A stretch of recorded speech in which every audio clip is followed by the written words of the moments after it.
Yun, blessed day mga kabanding. So ngayon po gagawa na naman tayo ng isang cupcake recipe. Ang cupcake recipe po natin ngayon is yung Oreo. Yan, meron tayong Oreo cupcake. So, yan mga kabanding, start na tayo. Mga kabanding, kung makikita nyo rito, meron tayong Oreo. So, yung first step natin, ihiwalay lang natin yung cookie tsaka yung palaman niya. Yan, meron tayong dito double cream cupcake. Pero, cupcake. Double cream Oreo. So, pwede rin yung regular na Oreo. Ito lang pinili ko dahil mas makapal yung palaman niya. So, first step na natin, pag-iwalayin lang natin yung yung palaman. At saka yung gumulong pa. Pinaka-cookies na.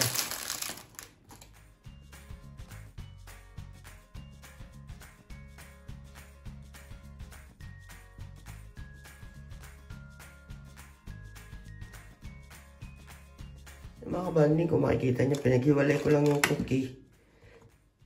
Yung cookie ng Oreo, tsaka yung palaman niya. Yan. Bali, mamaya gagamitin natin yan. Kaya hiniwalay ko siya ng ganyan. So, ang next step natin, i-ground lang natin tong ating cookies.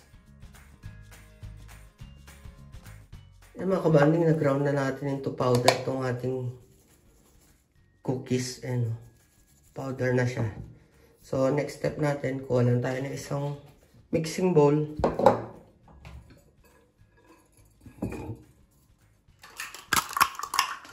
Lagay tayo ng 2 cups all-purpose flour.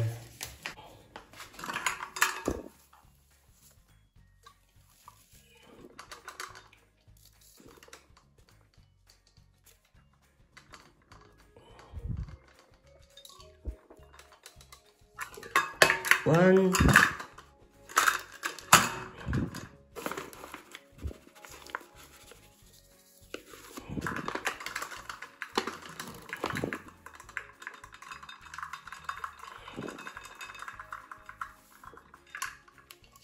2. Mga kabanding, ihalo natin yung giniling natin yung Oreo cookies. So, mga kabanding, lagyan natin ng 3/4 cup sugar.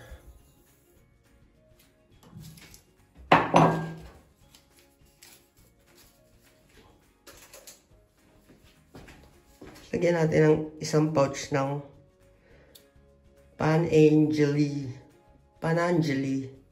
Lebeto. Yan. So, kung wala kayo nito, again, baking powder ang gamitin nyo. 16 grams na baking powder.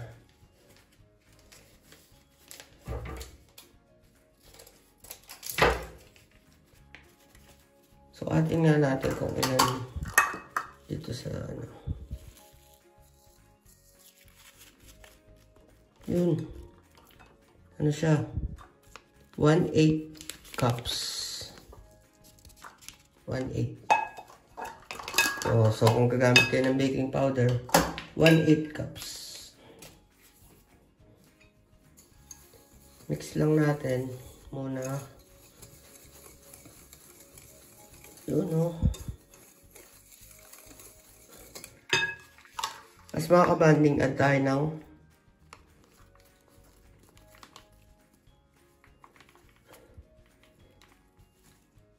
1/2 cup cocoa powder. Sweetened cocoa powder. So, matamis.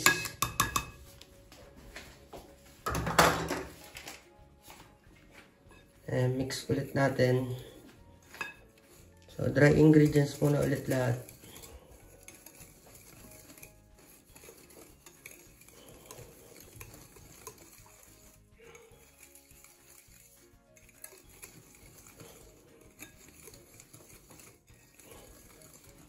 Tapos mga kabanding, nilagyan natin ng gatas. Fresh milk. Yan. Entero. full 1 and 1/2 cup fresh milk.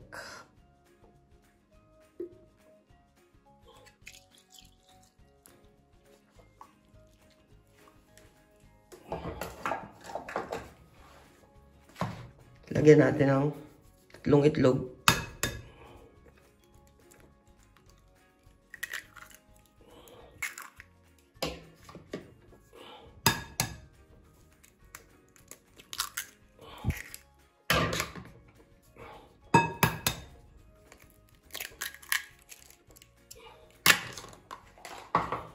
Mix split.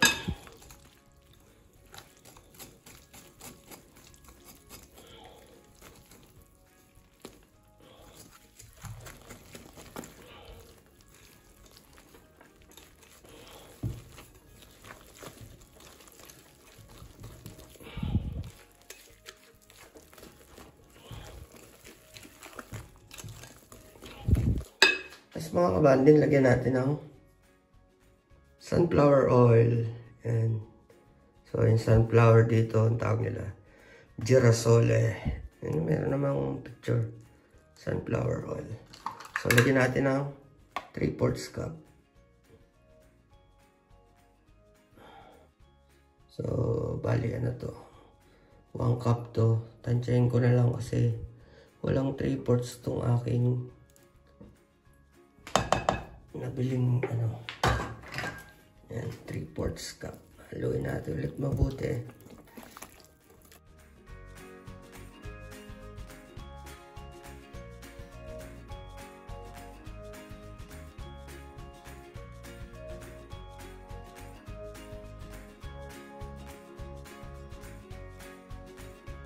So yung mga kabanding, ako sinasaling ko dito, kaya sinasaling ko dito para madaling ilagay sa ating cupcake mold. O kaya, kung meron kayo nung pang-decorate ng cake bag ba tawag doon, pwede rin yun. Naubusan ako eh. Meron ako nun eh. Naubos yung bag. Kaya ito na lang gagamitin ko. Salin ko lang siya dyan para mas madali natin maisalin sa ating cupcake mold. Tsaka para malinis na rin yung gawa. Hindi masyadong maraming kalat-kalat kasi kung kukutsarain nyo, isa-isa yun yung isasalin sa ating ano, makalat. Yan, salin natin dyan, no.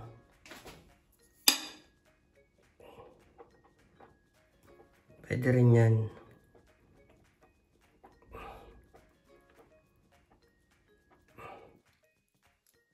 Yung mga kabanding, ready na tayong isalin dito sa ating cupcake mold. So, lalagyan ko lang siya ng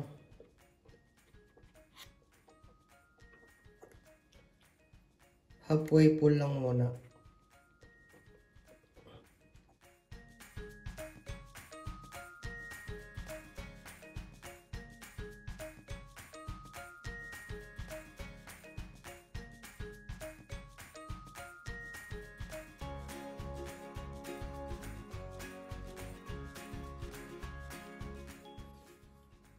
Ito, mga kabanding, lalagyan natin dyan. Isa-isa sa gitna.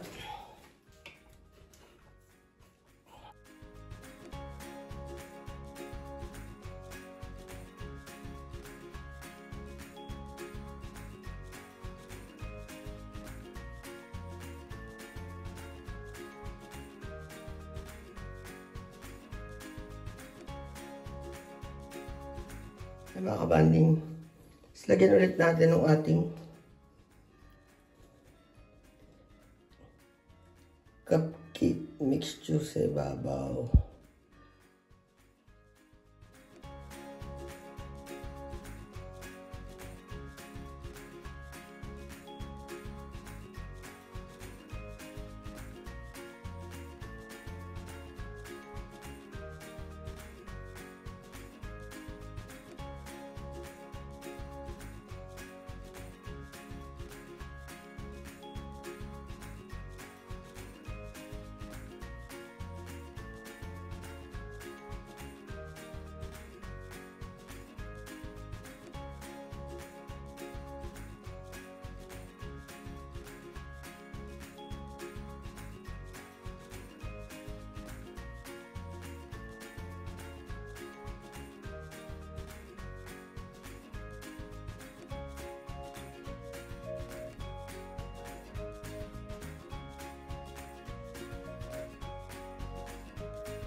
Yan mga kabanding, tas bake lang natin for 180 degrees for 45 minutes.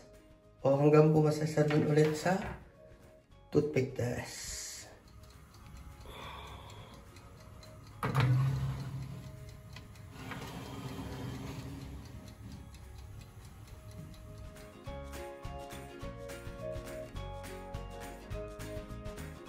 Mga kabandi ko, nagustuhan niyo po itong isa na naman pong cupcake recipe natin. Pakik lang po yung subscribe button at notification bell. Para updated po kayo sa iba pong recipe na i-share ko sa inyo. Maraming salamat po sa panonood. God bless. Stay safe. Peace. Bye.